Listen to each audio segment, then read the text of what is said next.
Waitress pays for a veteran's meal. The next day, tanks roll up to her restaurant. The wind howled outside as Emily wiped down the counter of Rosie's diner. It was a slow night, the kind where time dragged and tips were scarce. She sighed, glancing at the clock. Only an hour left before closing. Just as she reached for the coffee pot, the door creaked open. A man stepped in, his uniform tattered, his boots caked with mud. He carried the weight of 1,000 battles in his weary eyes. Emily had seen her fair share of struggling customers, but something about him made her pause. He hesitated at the entrance, almost as if reconsidering stepping inside. Then, with a deep breath, he shuffled to a corner booth and sank into the seat. She walked over, menu in hand. "Good evening, sir. What can I get for you?" He glanced up, his weathered face softening at her warm tone. "Just a cup of coffee, please." His voice was rough, as if he had not spoken much in days. Emily noticed how he gripped the edge of the table, his fingers trembling slightly. A single coffee? That would not fill him up. She offered a smile. "How about a meal?" "It is on the house." His eyes flickered with something. Gratitude, perhaps. Or maybe pride holding him back. "I cannot accept that, miss. You served our country," she interrupted gently. "Let me serve you." The man exhaled, his resistance crumbling.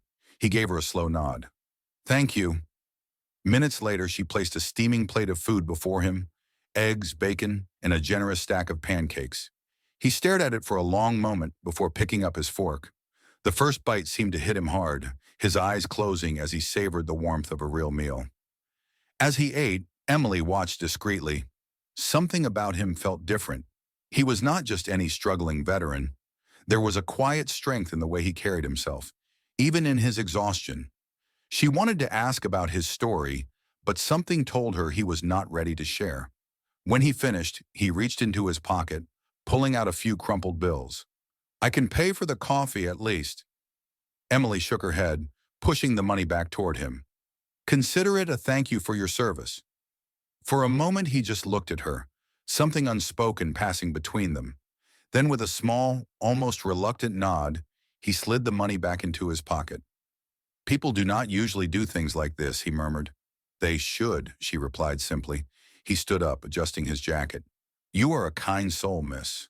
More than you know." With that, he turned and walked toward the door. As he pushed it open, the cold wind rushed in again, sending a shiver through the diner. He hesitated for just a second, then stepped outside, disappearing into the night. Emily stood there for a while, staring at the empty booth. Something about that encounter stayed with her, a feeling she could not quite shake. But she had no idea that by morning, her simple act of kindness would set off a chain of events beyond her imagination. The next morning, Emily arrived at Rosie's diner as the sun peeked over the horizon. She expected it to be like any other day, some regulars, a few truckers passing through, and the occasional new face. But as she pulled into the parking lot, her foot slammed the brakes.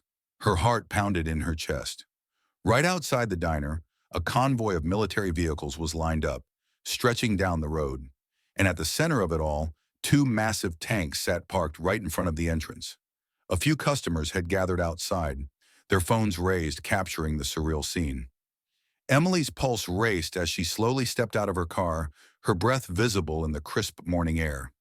Soldiers in uniform stood around, some speaking into radios, others scanning the area as if they were securing the perimeter. What was going on? She pushed through the small crowd, her apron still clutched in her hand. Before she could ask anyone, a soldier approached her.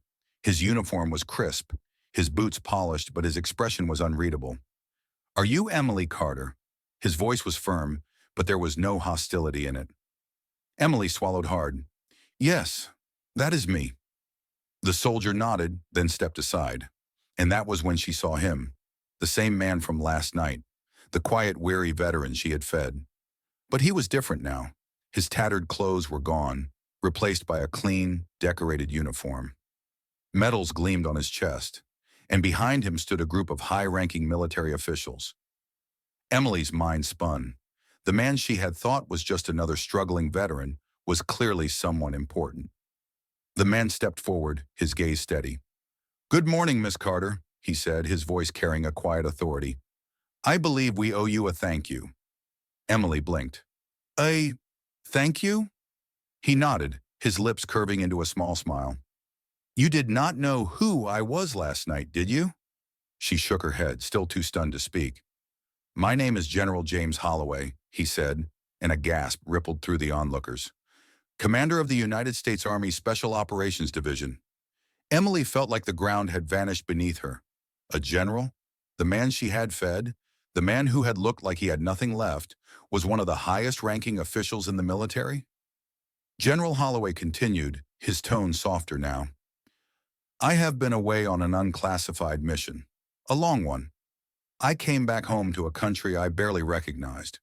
No one seemed to care. No one even looked at me." He paused, his eyes locking onto hers.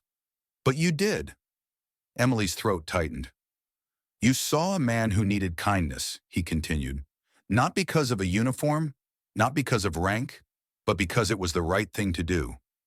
The weight of his words settled over her, but she was still struggling to make sense of everything. I I did not do it expecting anything in return," she admitted, "and that is exactly why you deserve this."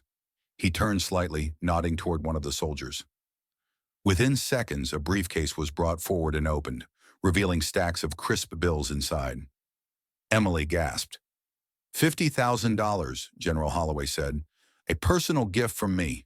And that is not all." Her hands shook as she stared at the money, but before she could respond, the general gestured to the crowd. "Today we are here not just to thank you," he announced. "We are here to honor you." The soldiers around them snapped to attention, their boots hitting the pavement in unison. A military band began playing in the distance. The entire scene felt surreal.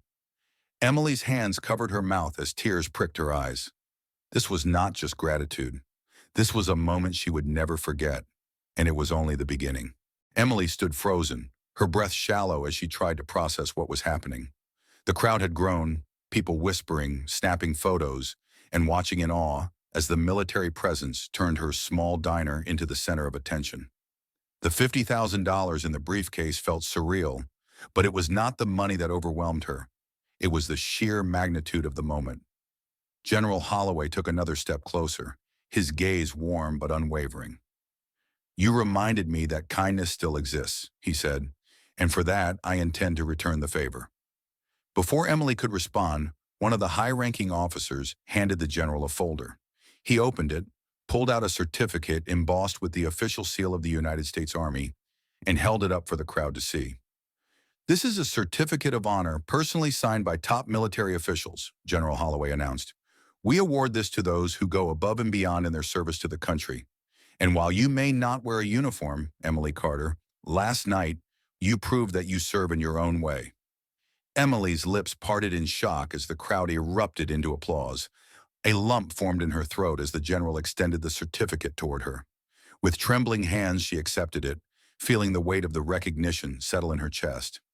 She had never done anything expecting attention, let alone an honor like this. I do not know what to say," she whispered. General Holloway gave a knowing smile. "You do not have to say anything. Your actions spoke loud enough." Just then, another soldier stepped forward, handing the general an envelope. Holloway turned back to Emily. "One more thing." He handed it to her, and as she carefully opened it, she gasped. Inside was an official military grant, worth $100,000. "This is for you in this diner," General Holloway said, "so you can keep helping people, just like you helped me." Emily's knees nearly buckled. "This is too much," she said, shaking her head in disbelief. "No," Holloway said firmly. "This is just the beginning." The general turned to the crowd. "We do not forget those who serve in the shadows, who give without asking. Emily Carter is proof that one act of kindness can change everything." The military band played again as more soldiers lined up, some saluting her, others shaking her hand. Tears slipped down Emily's face as she clutched the envelope, the certificate, and the overwhelming realization of how her life had changed in a matter of hours. Reporters had started to arrive, cameras flashing as they captured the moment. One news anchor approached Emily, microphone in hand. Emily, how does it feel knowing your simple act of kindness led to all of this? She wiped her eyes and took a shaky breath. I never expected anything in return, she admitted. I just saw someone who needed kindness. That is all. And I hope this reminds people that sometimes the smallest gestures make the biggest difference. The general nodded approvingly. That is exactly why you deserve this. Just then, another military officer approached Holloway, whispering something in his ear. He nodded, then turned back to Emily. There is one last thing, he said. Something I need to show you. Emily's pulse quickened. What is it? Come with me, he said, his expression unreadable. The crowd parted as he led her toward one of the military trucks. The soldiers standing guard saluted before pulling open the heavy door. Emily's breath hitched as she saw what was inside, and in that moment she realized this was even bigger than she had imagined. Emily's heart pounded as she stepped forward, the weight of the moment pressing down on her. The entire crowd seemed to hold its breath as General Holloway gestured for the soldiers to move aside.